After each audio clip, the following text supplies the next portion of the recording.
बहुत सारे स्टूडेंट्स मैंने देखा है जो यूपीएससी के लिए तैयारी कर रहे हैं या नहीं कर रहे हैं, या जिन्होंने ये सोचा हुआ कि मैं फ्यूचर में यूपीएससी का एग्जाम देने वाला हूँ। ठीक है, होते हैं ना कुछ बच्चे जैसे कि जिन्होंने यूपीएससी का एग्जाम 2 साल के बाद देना है या 3 साल के बाद देना है। तो अभी वो छोटी क्लासेस में है, जैसे 11th में है या 12th में है। तो उनके पेरेंट्स और वो खुद ये सोचते हैं कि मैं बहुत कुछ पढ़ रहा हूँ। फॉर एग्जाम्पल, एक बच्चा था वो कहता था कि मैं तो एनसाइक्लोपीडिया पढ़ रहा हूँ। ठीक है, एनसाइक्लोपीडिया जो है वो मैं पढ़ रहा हूँ। कुछ बच्चे मिलते हैं कि वो कहते हैं जी मैंने वर्ल्ड हिस्ट्री पूरी पढ़ ली, पूरी ही पूरी पढ़ ली मैंने वर्ल्ड हिस्ट्री, मेरे को सारा पता है वर्ल्ड हिस्ट्री का। कुछ बोलते हैं मैंने जी एडम स्मिथ की इकोनॉमिक्स पढ़ ली, मैंने ये इकोनॉमिक्स पढ़ ली, वो इकोनॉमिक्स पढ़ ली। ठीक है, और उनके पेरेंट्स भी बहुत खुश, वाह वाह, ये तो ग्रेट है, हमारा बच्चा जो ग्रेट है, स्कॉलर है। अभी ये 16 साल का ही हुआ तो स्कॉलर है, ये तो आईएएस 1 सेकंड में कर निकाल लेगा, है ना। कुछ होते हैं वो मार्केट में जो फिक्शन की बुक्स होती हैं, नॉवेल्स, वो पढ़ते रहते हैं। या चलो नॉवेल्स को छोड़ो, कुछ फिलोसफी की बुक्स पढ़ते रहते हैं, जैसे ओशो की बुक्स पढ़ते रहते हैं, या कोई और ऐसे फिलोसोफर हो गया कोई, उसकी बुक्स या स्पिरिचुअल बुक्स पढ़ते रहते हैं। उनको लगता है मेरे को बहुत नॉलेज होगी, मैं आईएएस तो आराम से बन सकता हूँ।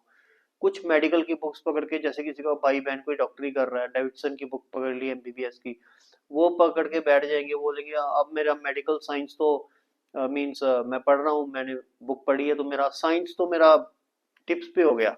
ठीक है ना। तो ये धारणा जो लोगों में है ये बिल्कुल गलत धारणा है।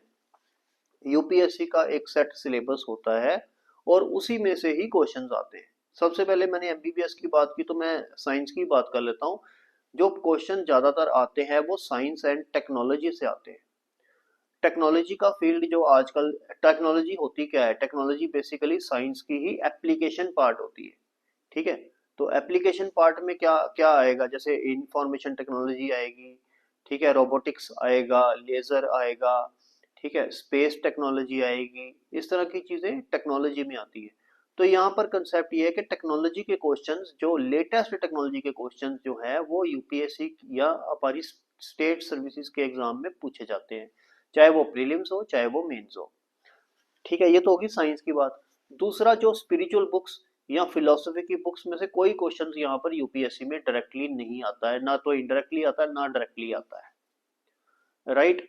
तो ये पढ़ने से भी आपकी इंग्लिश स्ट्रांग हो जाएगी, नो डाउट। ठीक है, इंग्लिश में जरूर बेनिफिट मिलेगा। कुछ बच्चों की इंग्लिश वीक होती है, वो अगर ये बुक्स पढ़े तो उनकी इंग्लिश जरूर स्ट्रांग हो जाएगी, ये उनके लिए प्लस पॉइंट रहेगा। बट आईएएस के या केएएस के सिलेबस के अंदर उनको कोई हेल्प नहीं होने वाली है। तीसरा, वो सोचते हैं मैंने वर्ल्ड हिस्ट्री ये पढ़ ली, वो वर्ल्ड हिस्ट्री के बहुत कम क्वेश्चंस यूपीएससी में आते हैं। ठीक है, और ये रिसेंटली ही इंक्लूड हुआ है, पहले वर्ल्ड हिस्ट्री होता ही नहीं था हमारी यूपीएससी और जेकेएस में। तो फालतू की चीजें पढ़ने से, अगर आप लोगों को ये लगता है कि हम स्कॉलर बन गए हैं, आप स्कॉलर बेशक बन जाओ, हो सकता है आपको कहीं कहीं ना कहीं उसको बेनिफिट मिल जाए, आप कोई कुछ ना कुछ बन जाओ लाइफ में, लेकिन आईएएस बनने के लिए आपको सिलेबस का ही पढ़ना पड़ेगा।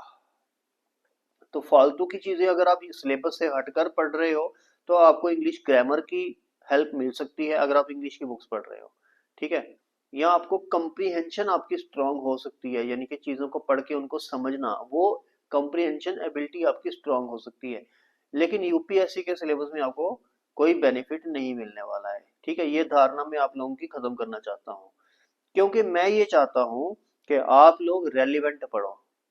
अगर आईएएस बनना है, आईएएस बनने के लिए आप अगर आज तैयारी स्टार्ट करो, अगर ये मान के चले कि आपकी एज एलिजिबिलिटी है 21 साल के, आप 20 या 21 साल के आप हो चुके हो, तो अगर आप आज पढ़ना स्टार्ट करो, आज आपकी एलिजिबिलिटी होती है, तो 1.5 साल की तैयारी मान के तो आपका क्लियर हो सकता है। 1.5 साल लगाओ। ठीक है, 20 साल के हो तो 21.5 साल में आपका क्लियर हो सकता है, प्रोवाइडेड अगर आप सही दिशा में चलो, प्रोवाइडेड अगर आप सिलेबस पढ़ रहे हो, यानी कि सिलेबस का पढ़ रहे हो, रेलिवेंट पढ़ रहे हो, सिलेबस से हटकर नहीं पढ़ रहे। ठीक है, सिलेबस से हटकर आपने सिर्फ न्यूज़पेपर पढ़ना है, और न्यूज़पेपर भी सिलेबस से हटकर तो नहीं होता, क्योंकि करंट अफेयर्स जो है वो सिलेबस का पार्ट है, प्रीलिम मेंस इंटरव्यू तीनों जगह। ठीक है, तो इसलिए रेलिवेंट पढ़ो, यही मैं आप लोगों को कहना चाहता हूँ। Thank you.